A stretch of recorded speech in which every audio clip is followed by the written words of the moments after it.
Welcome to the Texas Energy Capital Podcast. I'm your host, Doug Lewin. Following Winter Storm Uri, the Texas legislature worked to identify proposals that can increase the reliability of the ERCOT grid. My guest today was at the center of several of the most successful of those proposals.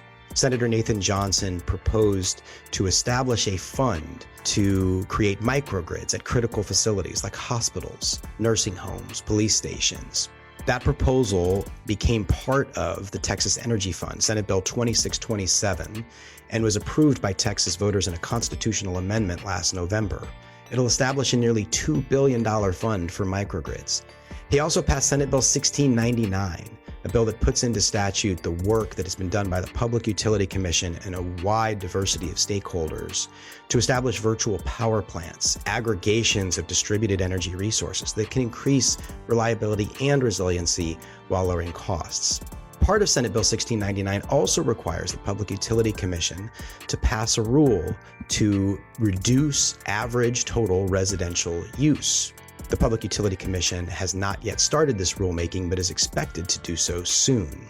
Senator Nathan Johnson represents Senate District 16 in Dallas. He serves on the Business and Commerce Committee, which has jurisdiction over ERCOT and the PUC. He's a very interesting person and a deep thinker on a variety of different topics. He's a lawyer and a musician who composed the score for the hit anime series Dragon Ball Z. I really enjoyed this conversation. In addition to the bills that he passed during the session, we also talked about the need for additional transmission and transmission policy. We talked a lot about oil and gas and renewables and the relationship between the different industries. We talked about the need for new regulatory structures and incentives for regulated utilities to increase distributed energy resources and energy efficiency and focus on resilient solutions. I really enjoyed this discussion. I hope you do as well. One special note, I will be doing a mailbag episode in the next couple of weeks. I really look forward to answering your questions. I know there are many of them out there that I'm not always able to respond to, but I will during this episode. So please send an email to douglewin@substack.com or leave your questions in the comments for this episode. And as always, please like and share the Texas Energy Capital podcast, as well as the Texas Energy and Power newsletter. And if you're not already a subscriber to the newsletter and podcast, please become one today at douglewin.com. That's DOUGLEWIN.com. Thank you so much for listening. Senator Nathan Johnson, thanks so much for being with us on the Energy Capital podcast. Thank you for having me on. I'm excited to have this conversation. All right. Well, I want to start from a high level. I did this with ERCOT CEO Pablo Vegas, and I kind of like the way it kind of sets the tone for the conversation. So I'm going to ask you the same question.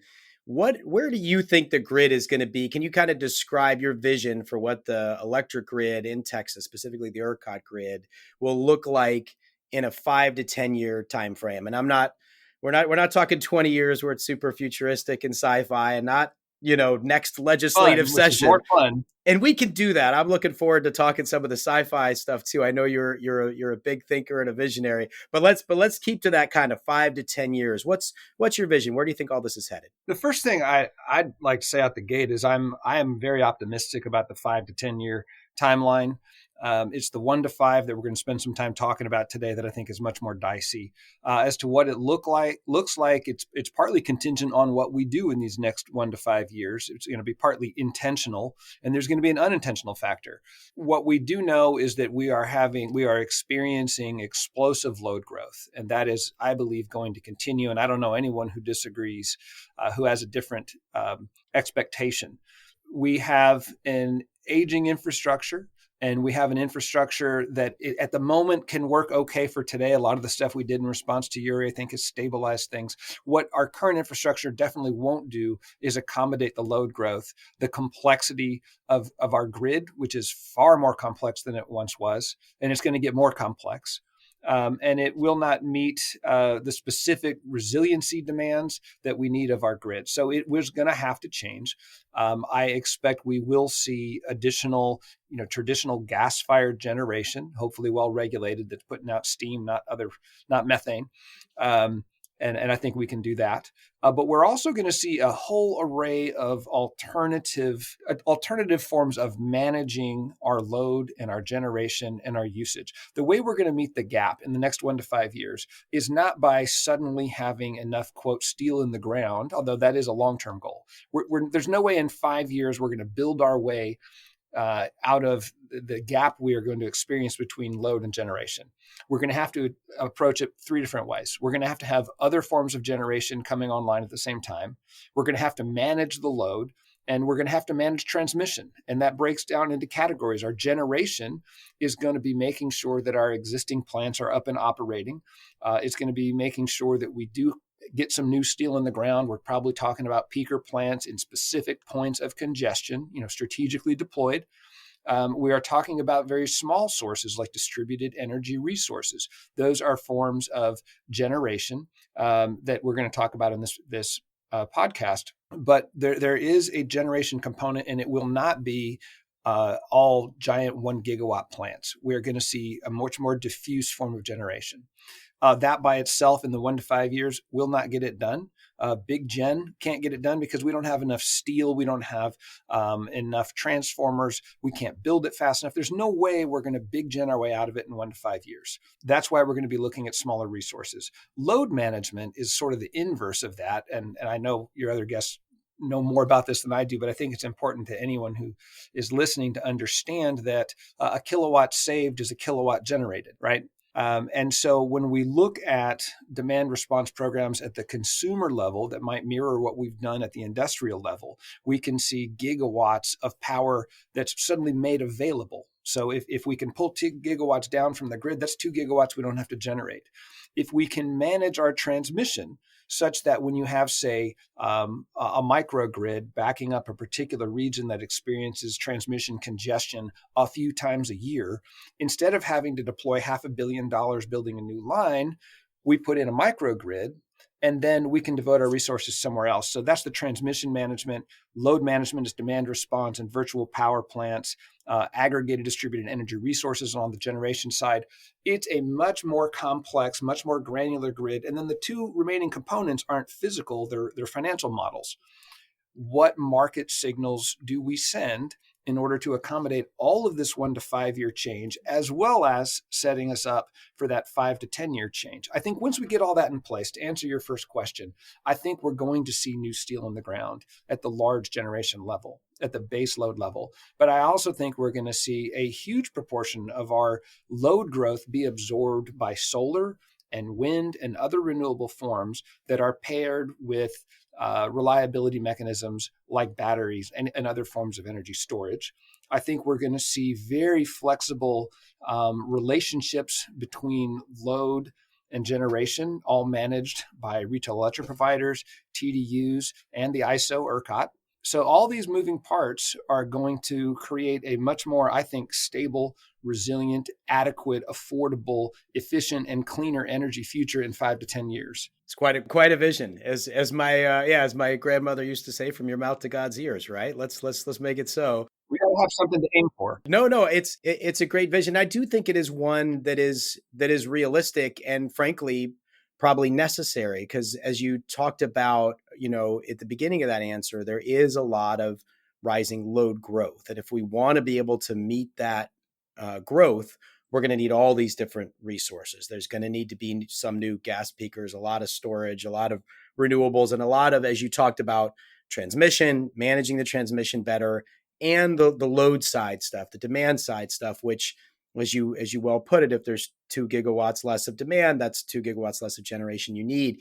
You were instrumental in 2 pieces of legislation passing during the 2023 session, the last regular session.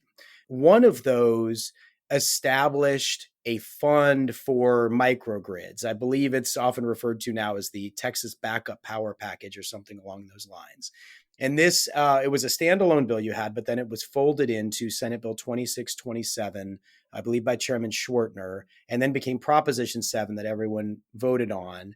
And now has, I believe the number, something like $1.8 billion for microgrids. So I want to ask you about that. I also want to ask you about, and we'll take these in turn, the bill that you passed with your name on it, Senate Bill 1699, that was about distributed energy resources and had a requirement for the commission. And I'm reading the bill language, just one sentence. Don't worry, audience. The commission by rule shall establish goals in the ERCOT power region to reduce the average total residential load.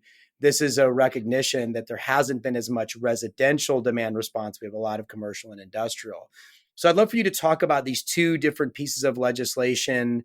You could take them in whatever order you want, but the funds, the incentives that are there for microgrids and what its importance to the grid will be, both in the short term and in this 5 to 10 year vision we were just talking about, and then also the energy efficiency and DER piece in Senate Bill 1699. Love talking about the backup power package, which is also known as the Texas Power Promise. And the promise that motivated the whole thing was that people aren't going to be without power for long periods of time, hopefully ever again.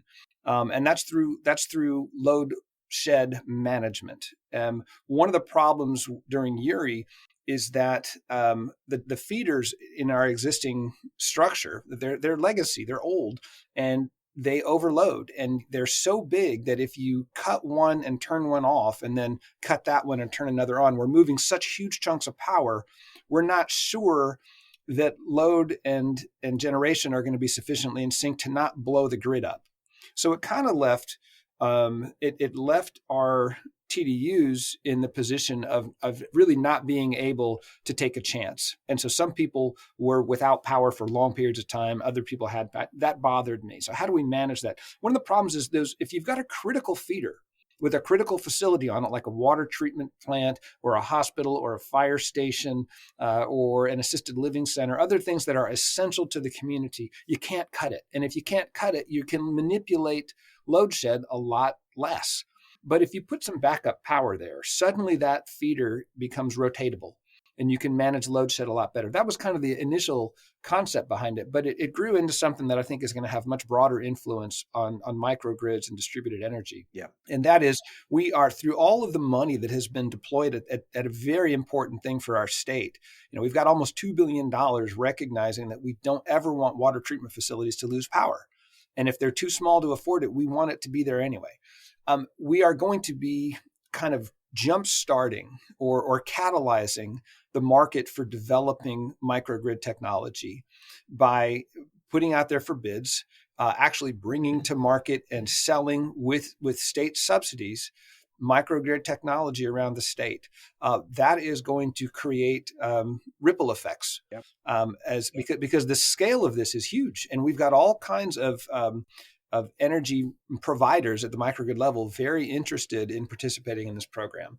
So we think it's going to help with load shed management. We think it's going to help assure that critical facilities don't get knocked off. And we think it's going to accelerate the development of a very active and responsive microgrid market. At the same time as we see other market forces pulling microgrids along with us. Yeah, and I just want to unpack a couple things there before we move on to 1699. So within the funding for the microgrid, so in what you just said, you said there were the TDUs, and I just want to make sure for our general audience, that's the transmission distribution utilities, the poles and wires that are the regulated utilities. They are the ones that get the order, right? During Winter Storm Uri, they're told you have to implement this load shedding. So the change that you saw, that if we could put microgrids at these places, that would allow that rotation to happen, which of course, a lot of people listening to this would have experienced that during Uri. They either never lost power or, like you said, were without power for 3, 4, 5 days. The funding is, if memory serves, it's up to 2.5 megawatts per site. Right. So that's a pretty good, that's going to be like the size of a, medium-sized hospital, or that would be the load of like several big box stores, to put that in perspective. And the bill also requires a mix of solar, storage, and gas, which I think is a really interesting way to do it, because I think a lot of times in these discussions, there's a lot of like purity tests, right? It should be only gas or it should be no gas. And I think this is a very pragmatic approach, because if you only do gas, you have to get a very, very big turbine to meet that need, where solar and storage are going to help lower that. The same is true on the other side. If you had to have enough storage to last, as the bill requires, a 48-hour requirement, you'd have to have so many batteries, the costs start to become prohibitive. This is a mix that should utilize the best of each of those resources, right? Yeah, and it was really a good political moment because, as you just said, people get hung up on this is only going to be gas or this is only going to be renewables. And the point of the things is to keep working for 48 hours. And requiring the mix is the thing that we thought was most likely to achieve that, not only for durability, but stuff goes wrong. And one of the components is not working well, the other one is. And that is the point. These are supposed to be rock solid backups. Yeah. The other thing I wanted to mention, I don't want to suggest that these microgrids is suddenly going to alleviate all the load shed problems. It's still a complex equation that the transmission and distribution, the poles and wires people have to figure out how to, which feeder to cut. But not only that, there's something called segmentation. The feeders get divided into pieces so that you have smaller rotatable chunks. And there's no map for that today. So the other part of the bill in the form that we passed it out of the Senate was to require the transmission and distribution utilities to study how they can improve their load shed management and to give us a report on that. In the legislative process, the two elements came out of the Senate combined in my bill. In the House, they were split into two and packaged into two other bills. But the whole thing did pass, and we are hoping that it works together.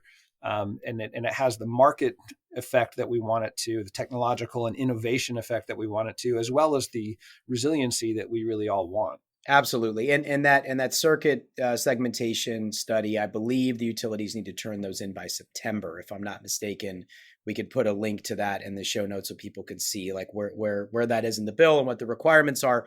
But some of this stuff gets like wonky and nerdy and detailed, but this is the stuff that really makes a big difference. God forbid there's ever some, outage again, the utilities have to do a better job at rotating that because being without power for an hour or two is dangerous and difficult. Being without power for days is deadly, as we saw during Uri, and that just can't happen again.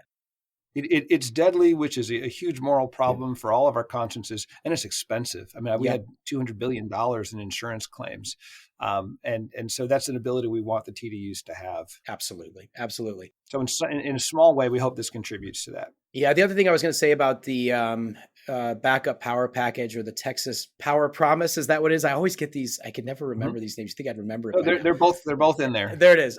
So it's up to $500,000 per megawatt. So it's a nice incentive, and I do think, as you suggested a minute ago, will move a market. That'll really create. You'll have companies putting together those packages. And then even once the incentives are gone, there should be some learning curves around putting in those kinds of systems that hopefully we'll see these things scale. There's enough money there to fund gigawatts of that, but I think we'll see much more beyond that. So I'm really excited about that. Yeah, I'm hopeful. Once you put all these products on the shelf, they can be purchased by anybody. Yep. Right. This is just out there. The state is going to be facilitating the development, the deployment, and the purchase of these things on critical facilities. But once the technology is rolling and economies of scale are rolling, we really think it's going to be helpful. We hope so.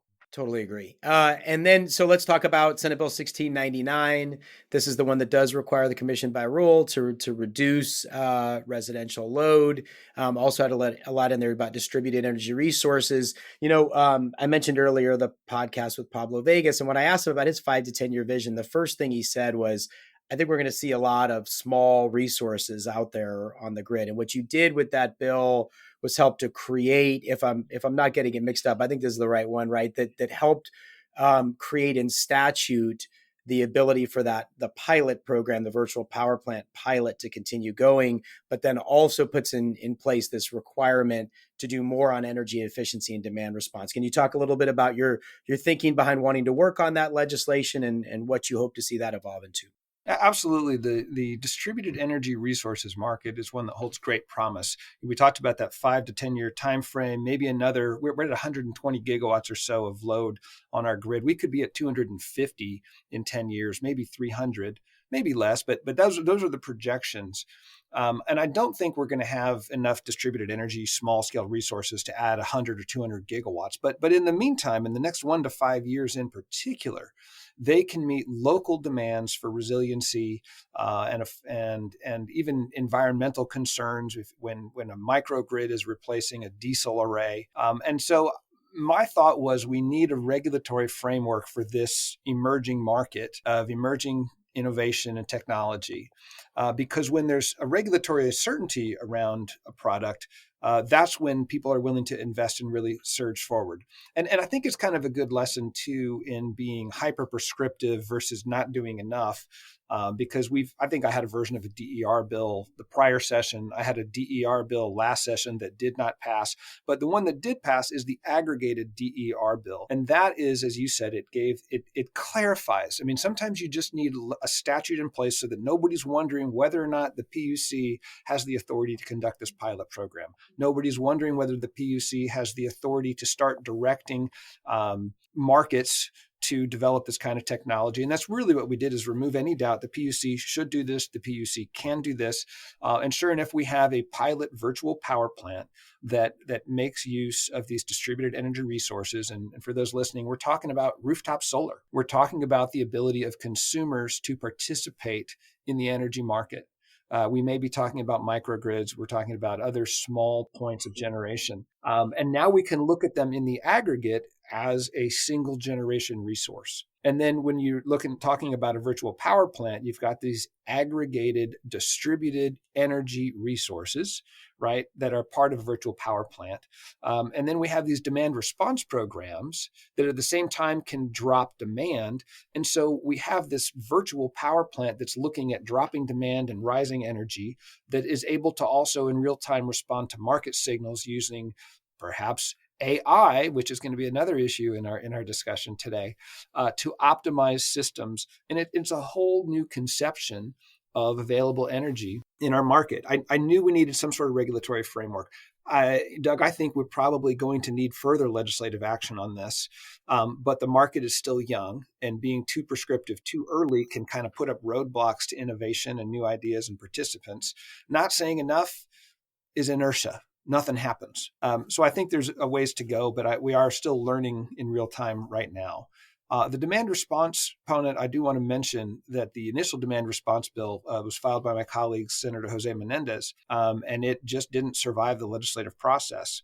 As with bills I've filed in the past, there were those who felt that it was too prescriptive and it got snagged. But there was general consensus, I think, that it's high time Texas has consumer demand response or small commercial demand response folded into its energy policy. So the opportunity came up to pick that bill up and put it onto my aggregated distributed energy resources bill 1699. And we took advantage of that and shepherded it through the process. So now, while it's pretty modest and there's people who are underwhelmed by the demand response program we've put into place, it's the first one. And things are already happening. And in fact, I think people are taking the development of demand response more seriously than was expected. Yeah. And we're seeing this. So at the time we're recording, we're just after the utilities, the poles and wires companies, CenterPoint, Encore, AP, et cetera, have filed their annual energy efficiency plans.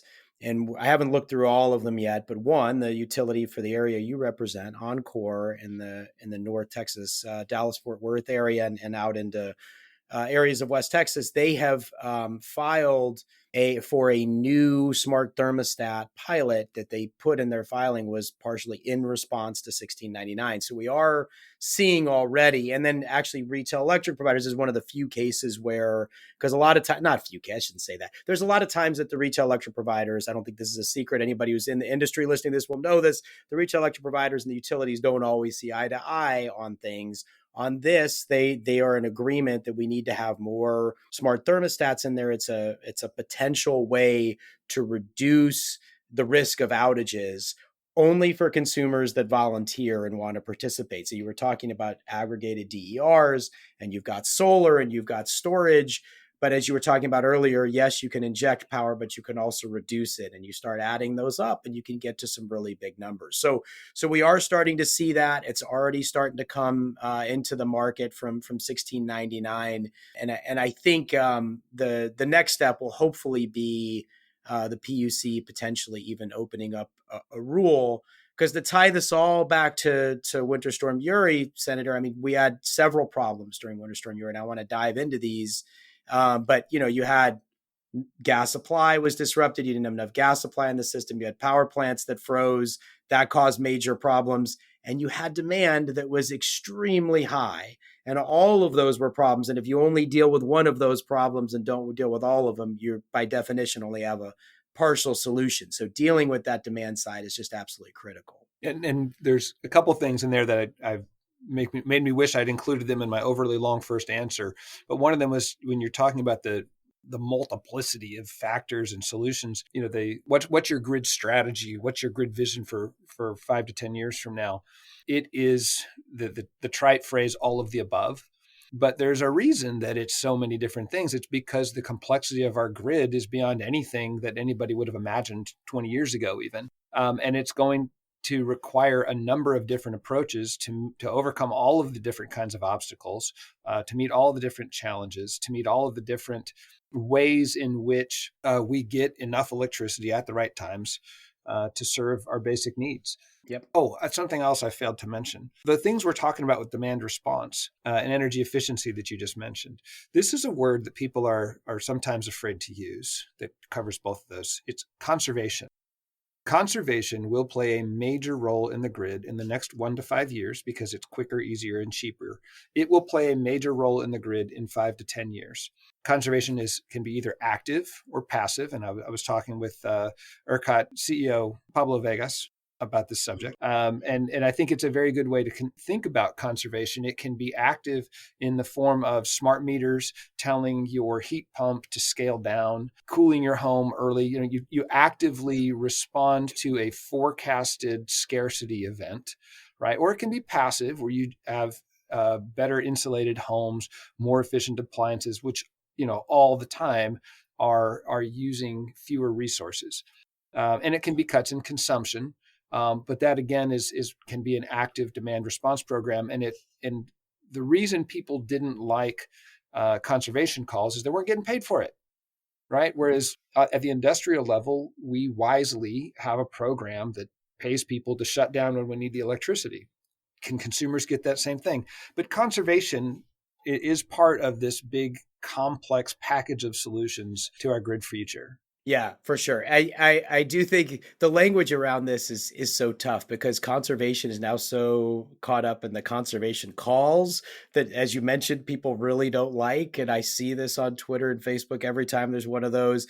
But I think even energy efficiency has a not great connotation, right? Like people are like, efficiency, efficiency isn't like a warm and fuzzy word. People think of it as like, oh, you're going to lay somebody off at my company because there's efficiencies, right? It's like these words don't have, I sometimes wonder if we should be talking about, energy waste reduction, even demand response. I've heard people say, when I'm talking to people that aren't like in the industry and talk about this, they're like, who's going to demand that I respond again? Mm-hmm. Right. Like I get questions like that. I'm like, oh, no. It's all voluntary. And you're getting paid for it. Oh, okay. So I do think the language around this stuff is pretty difficult and we have to probably come up with different words. But I obviously totally agree that somehow this active demand side, because really, if you look at all these different imperatives, Senator, right, you've got reliability. We can't have a Winter Storm Uri. Resiliency, you've got storms and heat waves and droughts and all of this that's getting worse and worse. We got to be resilient to all these shocks. I mean, wildfires, right? I mean, you might have to start. We had a horrific wildfire in the Panhandle earlier this year that was likely, we don't know yet, but likely caused by transmission lines. So you might have to start having shutoffs ahead of time, affordability problems, and sustainability, right? We need to reduce emissions. And you look at like, what are the things that can check all 4 of those boxes or even 3 of those boxes, and an active demand side does that, increases reliability, increases resiliency, lowers costs, lowers emissions. There's very few things you can put into that category, right? Oh, it's tremendous. It's tremendous. And it's still not enough Yes, to meet the projected load growth. that's right. So then we get into the longer term, larger scale generation. But even there, with this big load growth, we're still going to be talking about, in a sense, conservation in the sense of load management, where you require we're seeing big blocks of load. We're talking about data centers, crypto, and particularly what we call these AI data brain centers, or however many words we want to throw at it. Many of them are going to be co-located with generation resources, but they all have transmission requirements. They all have generation requirements. And it's unrealistic that we're going to be able to build infrastructure as fast as that stuff is going to be coming here. And so we're going to have to look at, when are they running? Crypto itself is very price sensitive. When the price gets really high, they're going to drop out, whether we tell them to or not. That's part of their arbitrage, right? When you look at data centers, they need a continuous, steady power supply. AI brain centers, I don't know how flexible that is, but we're going to have to build into our model the dispatch of energy and the consumption of energy in proportion to its availability at the time. It's going to have to be managed. Yeah, let's talk a little bit more about rising load growth. I do think it is. I was at CERAWeek, which is the big, mostly oil and gas conference, but they now are trying to call it energy conference to get much more into electricity. And we're seeing huge connections between the oil and gas industry and the grid, right? So you talk about rising load growth. Yes, there's AI data centers. This was a big theme at CERAWeek and at any energy conference these days. But the oil and gas industry itself is rapidly electrifying, trying to connect to the grid as quickly as they possibly can, because it's much cheaper to connect to the grid than to have a diesel generation, like some mobile gen set they bring out to a frac site and try to power it off diesel. That can be 10 to 20 times more expensive is what I'm told. But then you get into, there's a lot of other large loads as well. Everybody in the energy industry is talking about hydrogen, whether or not that pans out or not, we don't know yet, but there's obviously a lot of investment towards it. Water desalination for a state that's going to 40, 45 million people the next 20 years. Where are we going to get the water from? That's a power hungry. Then you've got direct air capture machines. Oxy's completing a direct air capture machine set up west of Odessa, which they said at CERAWeek they're about 70% done with, and they want to do 100 of these. All of those are major energy hogs. So when you said earlier, we might go to, what did you say, somewhere around like 200 gigawatts? Like, I think the people in the industry, they look at an 85 gigawatt max load this last summer. 200 is unthinkable, but I actually don't think it's unthinkable at all. Who knows, right? It could be 200, it could be 100, it could be 300, who knows? But the point is, there's likely going to be a lot of large loads coming. So we're going to need all the power we can get in a very active demand side. I know you look at this stuff. I know you like to think about this stuff. Are there other large loads you're looking at? Or, I said at the beginning, I wasn't going to ask you right away about the sci-fi stuff, but we could talk about some of that too. Are there any new energy technologies on the horizon you're interested in that might help us meet some of that rising load growth? A couple of things. Let's start about that and then talk about the old energy. We're talking about the relationship between the oil and gas industry and electricity. On the new frontier, I'm glad you mentioned the old frontier is something that is important and is going to be around for a long time. It's a massive explosion in growth. New technologies to meet, whether it's AI or air capture or traditional oil and gas. I am very interested, as is the Department of Defense, in geothermal. I'm interested in small modular nuclear reactors, although as I understand it, they're not quite as rampable as, say, a peaker plant. They're kind of more of base load distributed, which require generation and planning and intelligent. So I think intelligent software maybe is one of the new technologies that we haven't discussed so far, because all of this optimization that is necessary for virtual power plants, for all of the smaller resources to come into play, for the pricing signals, the demand response, all of this has to be managed in real time. And that software is coming onto market right now, but it's in a rapid phase of development, just like everything else. So it also comes back to the uncertainty of the 5 to 10 year. What will happen with any of these technologies? Will we have space-based solar? I mean, right now, I don't know, it costs 80 times what it would cost to do it on land, which is prohibitive, right? And geothermal might be, I'm making up numbers, 60 times. I don't know. It's all still prohibitively expensive.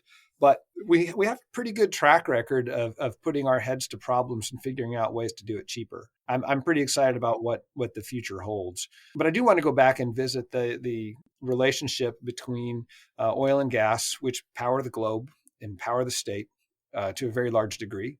And then we'll talk about the mass rise, the very positive mass rise of solar and wind and other renewable sources. But the electrification of the oil and gas industry, I think, is one of the great ironies of Texas, particularly in the dialogue the last 4 years. You've had this punching back and forth between renewable energy advocates and oil and gas advocates. And the secret is that subsidized renewable energy generation has greatly benefited our traditional thermal generation and oil and gas markets as they electrify. It's this cheap subsidized wind energy that is powering refineries. It's powering upstream, midstream, and downstream oil and gas operations. And when you recognize that, I think maybe it strips away a little of this silly demagogic arguments we've been having. And let's just figure out how to make this stuff work, which is where we need to go. Absolutely. Yeah. There was a group of 6 oil and gas producers, 6 of the largest ones in the Permian. They hired S&P Platts to do a study for them of what their grid needs were. And they're right now, it's something like 4 gigawatts or so of demand from oil and gas operations, which, to put that in perspective, is Austin's about 3.5 gigawatt peak load. So about an Austin worth of load out in the Permian. But there's another like 4 or 5, maybe even 6 gigawatts, something like that they're powering off of mostly diesel generation, which is mind-boggling to think about, right? Almost like 2 Austins worth. They want to connect all that to the grid, and they think they're going to continue to grow. So by the early 2030s, they expect, so we were talking about 5 to 10 years, right in that 5 to 10 years, they expect oil and gas demand to go from 4 gigawatts to somewhere close to 15. So, I mean, like a tripling in a very short period of time. And you're absolutely right. I wrote about this in a recent article on the newsletter that at CERAWeek, Diamondback Energy, one of the largest producers in the Permian, their COO said it's, low cost renewables on the grid that we're connecting to. It's much cheaper than using. So I do think a lot of times in the popular thinking and in some of the conversations and some of the press articles, but I certainly don't want to paint with too broad a brush because I think a lot of folks in the press do understand this.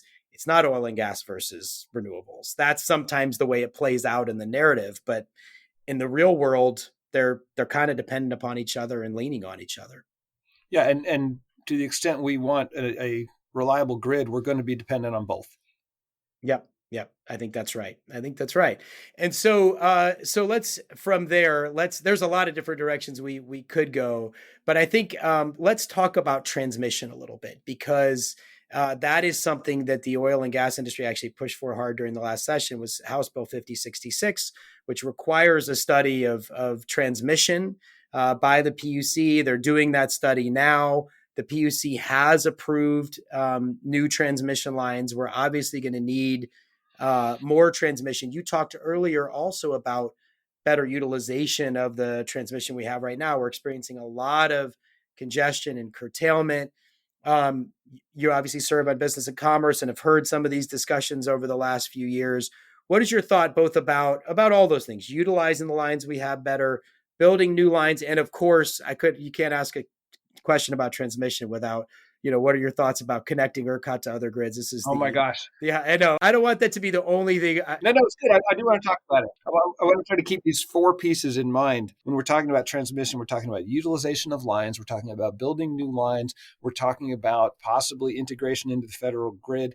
But I think we're also talking about our microgrid technology, right? Yes. In the near term, if you're setting up remote load, as many oil and gas operations will be, we may see investment, and there's some promising technology being deployed.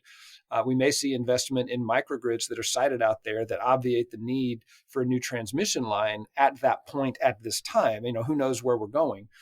So I do think the microgrid is part of the transmission question, because they will allow us to focus on different things. So that's one of the other answers. Better utilization. Once again, I think we're seeing software technology that will help us better utilize our existing lines. The way, as I understand it, They are often hooked up in parallel with kind of a backup line, and we rate the lines according to how much they can move. But we do that on a static basis, not in a real-time basis. And so we're not able to fully avail of transmission capacity of existing lines. As we better utilize existing stuff, the necessity to build new lines, some of the pressure will come off of it. Still plenty of pressure to build. And so that brings us to, I think, another big promising technology. It's not brand new, but it would be new to Texas, and that is high voltage transmission lines.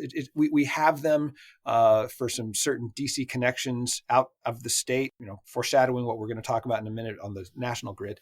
We have a few lines here and there. But generally, we do not have high voltage transmission throughout the state. We're talking about 765 kilovolts transmission instead of our existing network of 345 kilovolts transmission. And it's not merely a multiple of 2 point whatever that is. It's about 4 times the carrying capacity. They're expensive. They're hard to build. It requires raw materials. But many people I've spoken to from different sectors are envisioning kind of a spine around the state of Texas of high voltage transmission where we're able to move huge swaths of electricity very quickly from the generation source. West Texas might be going and blowing, but the Gulf Coast is not, or vice versa. The sun is shining here, but not there. We have a nuclear plant offline here, but we got gas plants working there. To be able to move massive amounts of electricity around this state, I think is going to be very important. It's going to require cooperation of a scale that we've not seen really, I think, in this sector between legislators, regulators, generators, transmission utilities, and everyone else.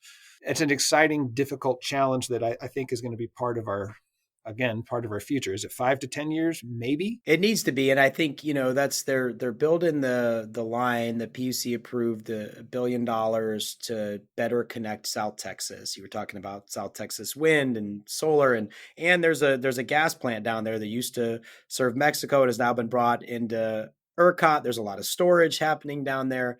So that's happening, but we're also seeing, we've had one energy emergency since Uri. Luckily did not result in rolling outages, but it was September 6th of last year. And on that day, it was mostly a problem of transmission. There was a lot of congestion on the line. There was a lot of wind and probably gas. There might have been coal caught behind that line. I'm not sure, but a lot of energy resources, particularly wind, caught behind a congested part of the transmission line. And they made the decision to shut that down, and not shut it down, but to reduce it significantly. And that nearly led to rolling outages. So there was some testimony recently where Woody Rickerson from ERCOT said, like in 2018, when we're planning, we undershot it. We didn't think as much load was coming. Well, now we're sitting here in 2024. You and I are having this conversation. There's conversations going on all over the place about all this load that's coming. We can see it. We've got to build more transmission. We can absolutely see it. And we can again alleviate some of this with microgrids and batteries. Sure. But when we're talking about this scale, when we're talking about 100 gigawatts to 200 gigawatts of new load, we're going to need real high capacity transmission and additional generation. And fortunately, as people like to point to with either optimism or pessimism, I'm more of the optimism side we have a huge queue of renewable energy, particularly solar. How are we going to move it around? Yep. How are we going to make sure that it's available when it's needed? And that's through a combination of energy storage, thermal generation, and other forms of less intermittent controllable generation sources, maybe geothermal, but also increased transmission and demand response and load management and all those things. And I do want to, before we get to the interconnection thing, I just want to really put a finer point on I totally agree with what you said. And I think this is lost on a lot of people a lot of times on the microgrid piece.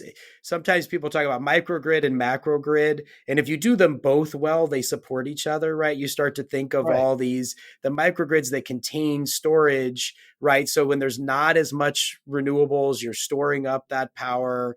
If you're able to site storage behind where there's congestion, you can soak up some of that renewables for when there's less. And it's not just about renewables. You're also storing it for times when the gas supply system's struggling. Say when when the temperatures get down to 10 degrees and not as much gas is flowing out of the gas fields in the Eagle Ford or in the Permian, storage is just a huge part of the equation. And so these micro grid sites sort of support the macro grid, if that makes sense. They support each other, right? So I think that's a really astute point. Even on the pricing side of things, yep, right? These batteries are buying power when no one else is, so they're pulling off excess supply.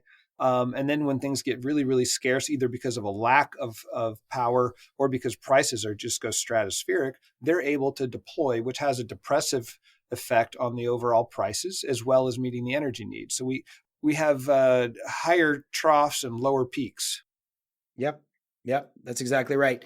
I want to come back to geothermal in a minute, but do you want to talk about interconnections? Yeah, I mean, just briefly, we do have a federal bill proposing to mandate Texas interconnect with national grid systems, and I think it's a conversation starter, is what I think. And the conversation's been going on. I think it's a conversation pusher, and I think that's important. And I think it's an important long-term goal. I do want people to understand that there's not an outlet sitting over there in Louisiana or any of our other states bordering Texas that we just plug into and say, okay, now we're interconnected. We can export our excess energy and import when we get a cold snap. It's not that simple. It's many billions of dollars invested at the state and federal level. It's going to require all sorts of cooperation, which is not cooperation with the federal government, which the state doesn't have a particularly good history of lately. I think out of necessity we will, and it's going to require raw materials and expertise and new transmission lines and all sorts of things that are going to take years, not just to do, but to figure out. So while I think it is not achievable in the short term, I think it's a good long-term plan to be able to export the energy that we generate and to be able to import energy when we need it, either because of emergency supply shortages or just pricing factors. But I think it's also important to emphasize that there are benefits to kind of running our own shop here, and it is. You can drop the left-right ideology on this point. We have avid environmentalists and ardent proponents of thermal generation and everything in between that recognize the benefits of working within the ERCOT system, where we're pretty nimble. There's a reason we lead the country in wind and solar. It's because we're able to plan and move more quickly than you can at the federal level. So can we preserve the advantages we have of being an island? It's a pretty big island. But also avail of the economic and resiliency benefits of integrating in the federal grid and cooperate with the federal government. Great conversation to have, but we can't just plug in this week. So we need to keep doing all the other stuff we're doing right now. Yeah. And as I like to point out in these conversations, and I frequently do, but that there are two projects right now that are proposed. One already has a FERC jurisdictional waiver, the Southern Spirit, that connects from the Panhandle into, it's somewhere around like Mississippi, Alabama, something like that. And it's like 3 gigawatts. We only have 1.2 gigawatts of interconnections right now total. So just that one project would quadruple the total load that is connected, and it has a FERC jurisdictional waiver. So, and then there's another one that would connect. It's called Pecos West, and it would connect from West Texas into El Paso. So it's an interesting project because it's intrastate, but then would connect to the Western Interconnect, and that one's like 1.5 gigs. So we have these projects that are there right now. Like it seems to me like we should have the conversations about full interconnection, but we should be moving these smaller but still quite large projects to be done, hopefully, dare to dream, in that 5 to 10 year window. And they've been going for a long time, particularly the Southern Spirit. Was it 15 years? Yep, that's right. I think 2009 they filed their, just about, no, that is 15 years now. We're in 2024. It's 15 years. Which might tell us something about the difficulty of interconnecting at the FERC level. Yes. I'm very interested to see how those projects go, and they're great projects to be undertaking. But our solutions, there's a much bigger set that we have to be working on. I think that's exactly right. With all of this stuff, it goes for all of it, whether it's new gas plants or new storage or energy efficiency or interconnection or any of it. There is no one thing that's, gonna solve the problem. It's going to take a lot. Just one quick note on geothermal. You mentioned that. I'm really glad you did. I'm going to have a podcast coming up soon on geothermal. It is actually coming down the cost curve pretty rapidly. And I do think we will start to see some geothermal projects. We're already seeing some that are just like pilot demonstration, proving out 2-3 megawatts here or there. But I think we'll start to see on the scale of the hundreds of megawatts pretty soon. Starting to see this in the western part of the United States where the heat isn't as deep. And you do have to go down to like 12 or 13,000 feet in Texas to get to the kind of heat you need. But if there's, something Texas finance people, workers, engineers are good at, it's drilling, right? Drilling. We should be able to figure this out in Texas, right? Yeah, and it's dispatchable. Yes, it is. Well, look, this whole notion of dispatchable, I think for some folks, when they talk about dispatchable, there's one synonym and one synonym only, and that's a gas plant. And I think that's wrong. There's a lot of things that are dispatchable. Geothermal is dispatchable. Storage, battery storage is dispatchable. Long duration energy storage is dispatchable. And demand can be dispatchable too. Right. Highly dispatchable, right? So there's a lot of things that sort of meet that category. Yeah, and I guess that's one of the things we didn't even highlight about our demand response discussion. It's real time. Now we can have longer. If we give them more notice, it can be even more effective. But yeah, these are very powerful tools that meet our grid management necessities as distinct from our overall load growth adequacy concerns.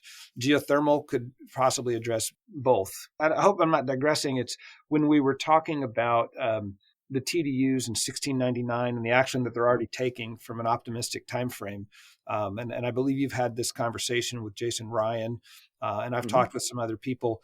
The way we are incentivizing conservation as a form, energy efficiency as a form of conservation, and demand response as a form of conservation, I don't think adequately matches up to the technologies and the methods that we have available to us. And the TDUs have shareholders, and they're incentivized under statute to meet certain energy efficiency goals, and they're meeting them and exceeding them and being rewarded for it, and that's terrific. But they're pretty modest. And a blunt tool we have attempted to deploy, and I think well-intentioned, is just increase the energy efficiency standards. But I think we can sort of be a little bit more precise in how we incentivize performance on the standpoint of the TDUs, because under the traditional model, they get paid for building stuff. They make more money if they build more stuff, right? How can we incentivize them to, instead of building more stuff or in conjunction with building more stuff, increase energy efficiency or incentivize demand response? How do they get paid for participating in that? And they have to be participating in that because they're in that vertical stream that dictates consumer behavior or incentivizes consumer behavior, I should say. So I think we have more regulatory and possibly legislative work to do in engaging the TDUs and the power that they have to drive the results that we want from a policy standpoint. Yeah, and if you think about, the things that they do, right? They're generally called T&D utilities, transmission and distribution, right? We've been talking a lot about transmission, and we need more of that. You start to think about the distribution side. Costs have been rising much higher on the distribution side, at a much higher rate. Actually, we've seen the cost of generation dropping as the cost of gas generally, 2022 notwithstanding, the price of gas has been low.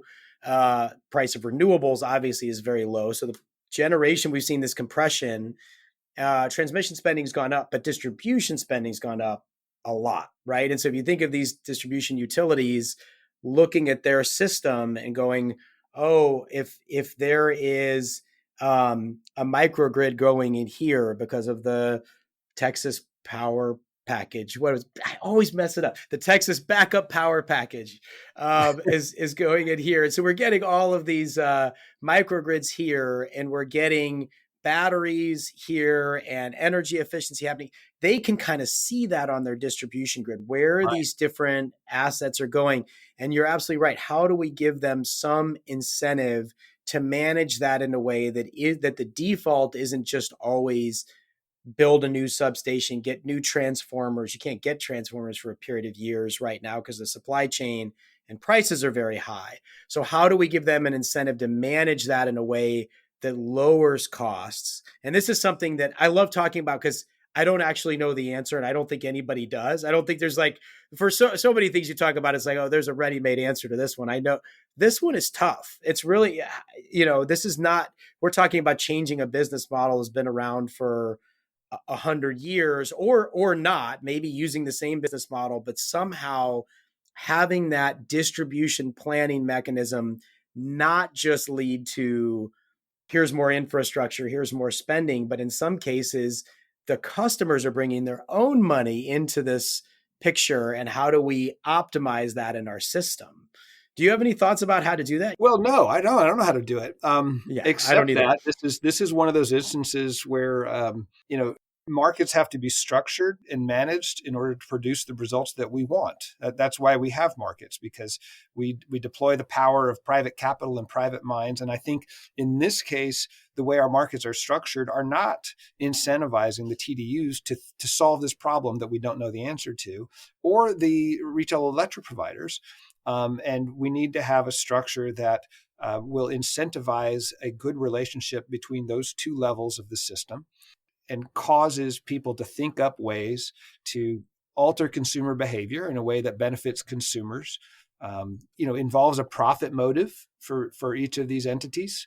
And I think we can do that. And you said, our system's been around for 100 years and it works pretty well, but it's a new game. It's a whole new game out there. That's right. And the rules have to be updated to go along with it, so that I want to this sounds so trite, but I want to unleash market forces to help figure out how to solve this problem.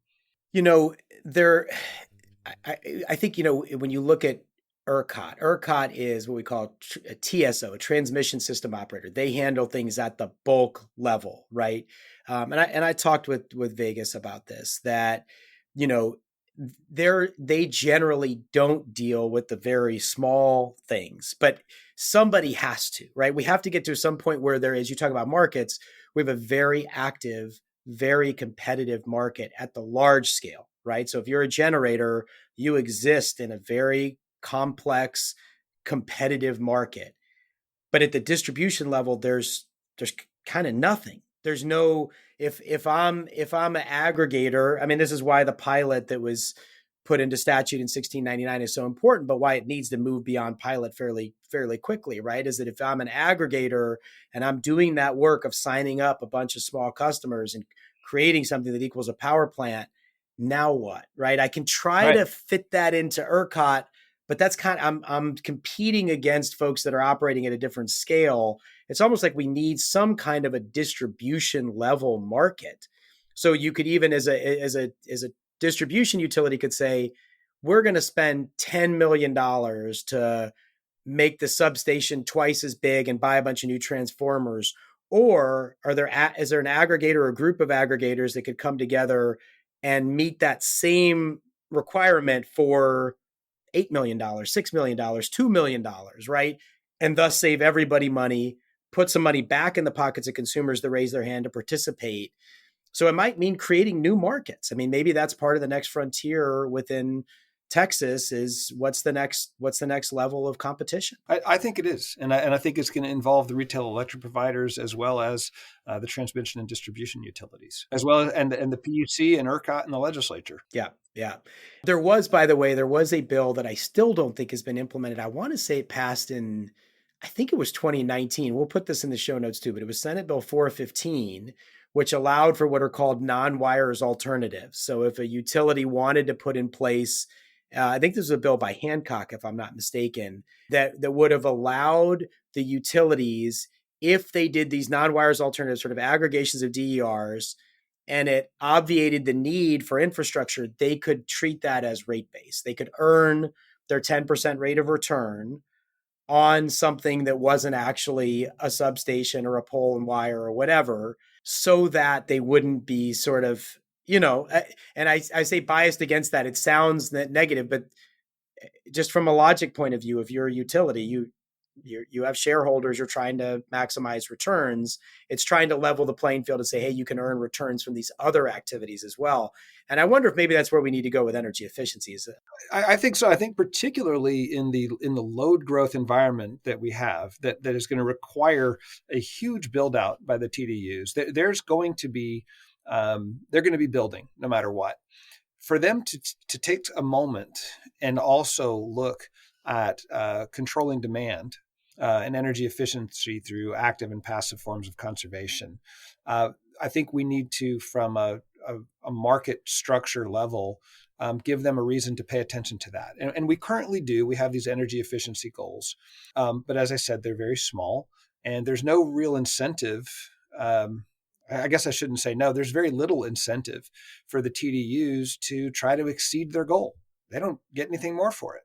So if they could stand to benefit similar to the benefit they get from building as they do from encouraging conservation, I think we'll see the market serving our purpose better, which isn't to say there shouldn't be building. There's a lot of work to do. That's absolutely right. But conservation doesn't require new steel in the ground. It doesn't require new poles and new wires, right? It's just new modeling. I shouldn't say just, it's a big deal. Yeah, it's a really big deal. And I think a lot of times in these conversations, senators, people say, well, if this stuff is so great, why aren't people just doing it? There's nothing to stop them. I really think it comes down to, the markets that exist weren't created by nature, right? They don't exist they exist because people set them up. And so those markets then either they do certain things really well, and then there's other things they don't do as well. So one of the good examples that I think is a good reason why the energy efficiency programs exist and need to even be expanded. And you mentioned the retail electric providers. They do a lot of demand response. They try to do more. They want to do more, but they generally can't sign customers up for more than 2 years, and that's just kind of a function of the market. Generally, people don't want to sign up for a 5-year deal with their electric provider. So they want to get people smart thermostats, but they cost $250. They can't necessarily recoup that cost on a 2-year contract. So if you have an energy efficiency program, it helps drive down that price, but then allow the retailers to work with that customer to reduce their load, right? So these are the kinds of questions, is like, how can we find where the market failures are and try to create that structure where you're not mandating it. You're not saying it has to happen. Right. You're basically just saying, here's the structure under which this could work and how you could make money. Now go compete. Right. And I think that can happen. That is, I think, what's missing from a lot of conversations about markets. There's people who say, markets fail and we need this centralized control. That doesn't work. It wastes all of us as resources. But there are people who think that, hands off, it's all going to take care of itself. No, all markets are a construct. And we look for ways, and we've been doing it with the ERCOT system, all the way forever, but particularly since DREG in 1999. And the way we shape this market affects everything. And it's worked pretty well until the world changed. And the world has changed, and it's time for our constructs of the market to change too. So again, we have private market forces operating to produce the results that we need. And people make money in the process, and people get reliable power in the process. But sitting back idly won't get it done. Yep, that's right. And I think when you think of markets, just take that one step further. If you think of the demand side, and you say, if you even think of yourself and think of what kind of loads you have in your house. I don't have a pool, but let's say I had a pool. It'd be nice in these hot Texas summers. For a retail electric provider or a utility or whatever, if they said to me, would you take $5 for me to control your pool pump? Your pool's going to stay clean. The pump's still going to operate, but it's just not going to operate at 7 p.m. as the sun's going down and we're in an energy emergency. We'd like to cycle it. Well, $5 is probably plenty because I don't care. What do I care when my pool pump operates, right? But if you want to touch my air conditioner, you're going to have to pay me more for my air conditioner. Now, if they say we'll pre-cool your house and we'll never get above your set point, the point is people have different prices for different things. And this is what markets are great at. This is how markets work, is what's the cost? What's somebody willing to pay or be paid? And then we get into a whole other layer, another word people are very afraid of, which is equities, right? But I think equity sometimes is the flip side of efficiency. Where you have inequities, you usually have inefficiencies as well. So when we talk about smart meters and being able to control thermostats and pre-cool homes, that works really well on a really well insulated home. That's somebody who could afford insulation or has a newer home. Do we need energy efficiency? We already have energy efficiency programs that make it possible for people to avail of new efficient technologies. We have some new affordable housing communities being built with new energy efficiency technologies. That's all great. But again, I think in constructing the market, you got to look at where's the leak in this thing? Where's the inefficient? Well, heck, only a small subset of the population can avail of this preheating and pre-cooling. So what could we do to make other homes able to participate? And that's not command and control. That's honing the market. Yeah. And it's something that the market's not going to take care of on its own. You're not going to make homes more, better insulated unless there's something done to kind of push that along. And I would argue it is an equity issue, and we do need to help people that are struggling. 45% of Texans self-reported in 2022 choosing between paying their power bill, paying for food, paying for medicine, and that's an all of Texas issue. It's rural and urban, and even in many cases suburban and exurban. So addressing that helps the people that most need it, but I would argue it actually helps all of us, because that's then reducing the load on these days when the system's really taxed and we're in scarcity conditions, and we all might experience rolling outages. Actually, like, helping people that are struggling with their bills to get more insulation helps them year round and helps all of us. Anything else you want to add? So I want to ask you one other thing before we start to wrap up here. You had said, I believe it was in a New York Times article, that a lot of times in Texas, in these arguments about the electric grid, renewables are scapegoated. I believe that was the quote you had.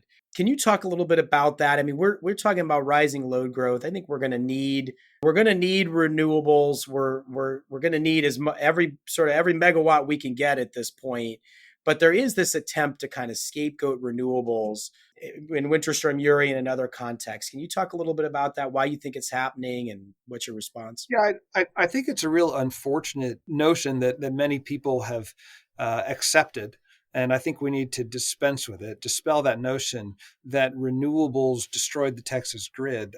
I think what made the grid less reliable and less stable is the imbalance between load and dispatchable energy. Now, that's not to say, let's say we're at a 100 gigawatt grid and we add 10 gigawatts of renewable energy. Did we get less reliable? No, we have 10 gigawatts more energy and the same amount of dispatchability that we had. It didn't get less reliable. What makes it less reliable is when we have this huge load demand and the energy we have to meet it might be intermittent. But again, that's not the fault of building more renewable. That was just built in response to economic incentives. Where I think there is some truth is that you have less incentive to build the old, less intermittent, and I say less intermittent, thermal generation, right, because it's more expensive to build than the heavily subsidized renewables. That again creates this false sense of blame on renewables.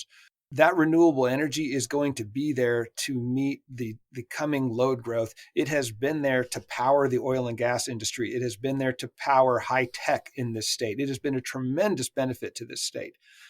But it did slow the growth of investment in traditional thermal generation. And so a lot of what we're doing right now is figuring out, how do we make renewable energy more reliable, more dispatchable, at the same time as how do we incentivize the construction of new thermal generation on which we are going to rely, which can be very well managed if it's well regulated in terms of environmental effects. That's a conversation. No, it's a problem that we have to address. It's a challenge we have to meet. It's not going to be met by demonizing a source of energy that has been a tremendous economic and social benefit to the state. Yeah, and I think if we come back to that example of the backup power program, I think I got it right that time, that you have this mix of solar, storage, and gas.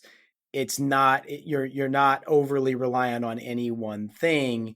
And if we could just, dare to dream, get to a point in the state of Texas where different energy sources, the proponents of different energy sources aren't demonizing the other ones and trying to say this one has caused all of the problems or that one all of the problems. It's a system. All of these resources have their attributes. They all have their detriments. Let's use what's best out of each of them. And yeah, I think that's the approach you've taken, and it has been noticed and appreciated. I want to, before we end, is there anything I should have asked you about? Anything else you want to talk about that we didn't get to? There is the lingering question of, will we have sufficient investment in new gas-fired generation? And the legislature created the Texas Energy Fund. And of course, $1.8 billion of the $10 billion in that concept is for that backup power package. Another $1 billion for the non-ERCOT regions to make seriously important investments in their grid structures. But $7.2 billion is set aside through various financing mechanisms to invest in incentivizing the construction of new thermal generation. Will it be enough? As to the big 100, 200 gigawatt, 10 gigawatts more generation is not enough, but it gets things moving. So that's good. Some people wonder whether or not it's oversubscribed. What if everybody does sign up for this thing and $7 billion is not enough? And I think it's important to recognize that oversubscription is not really a danger. Just like when we look at how much solar or wind is in the queue and people say, oh my gosh, there's going to be so much more. A small percentage of what's in the queue actually gets built. So oversubscription is not the same as completion. And that's why the Texas Energy Fund bill contained a completion bonus, so that if you sign up, you get your real money if you actually build the thing. And I know a lot of people had misgivings about that bill, and there's reasons to have misgivings, but it did make a commitment, and it is in recognition of the fact that we really do need this thermal generation in conjunction with all the other things we're doing. The lingering question is whether or not our long-term market signals are going to be sufficient for generators to make that investment, irrespective of the financing available. And that's an open question. Yeah, it's going to be really interesting to me, Senator, to see kind of what I'm less interested in if it's oversubscribed. That's an interesting question too. And I'm more interested in what kinds of technologies are applying. And what I mean by that is, like, I think what we're going to see, and I think we already see this in the interconnection queue, is very flexible, more peaker plants that'll likely be low capacity factor.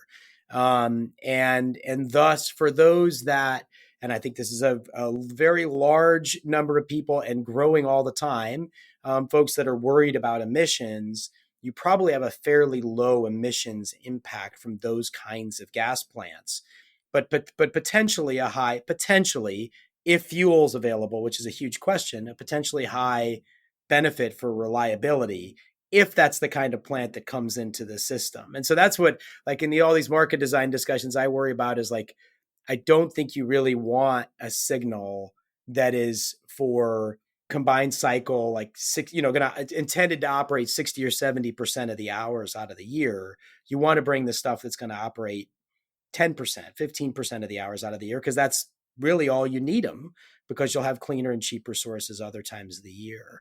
So I don't know. It'll be interesting to see kind of what comes in as far as these applications. It is. It's exciting to watch the movie as it plays out. It is. But my guess is it will be these smaller, more versatile peaker plants that are strategically deployed at points of congestion. We'll see. And then as far as the investment in the bigger operations, that's a longer term play that they're going to have to gauge. What is the cost return on these? And whether or not we want to incentivize it, I think we need a little more information. Sometimes people talk about conservative as a virtue, or as some sort of the word is problematic, right? As is liberal, and so I want to use it in a different sense than it's usually used. I want to use conservative in this sense of, there's so many uncertain factors right now. There's so much happening in technological innovation and market design, that moving conservatively, which is not taking big leaps before we really know what's going on, I think is a good idea. We want to incentivize the market. We want to construct the market to go places, but we don't want to overstep. And I think right now, there's a lot of things coming into alignment that a prudent approach of actively being involved, but not arrogantly prescribing the future of the grid will serve us well. Yeah, totally. I think it kind of comes back to markets, right? Is how do you get the right market signal out there because that way you're not, it's impossible for any of us to centrally plan this. None of us are smart enough. We all like to think we're very smart, but we don't know we don't know what technologies are out there. We don't know what loads are coming. So it really does, I just fundamentally believe markets can solve these problems better. You do have to have the right structure around that. And that's really what we're talking about here. That's right. And our job is to structure it so that many minds can contribute to the problem solving. Totally.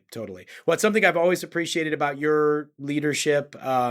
You obviously take in all the different perspectives, talk to a wide variety of people, and I really appreciate your perspective, your thoughtfulness in policy making, and your approach to all this. So, thanks for all you do, and thanks for taking the time to be on the podcast. Really appreciate it. I'm honored to be in the conversation.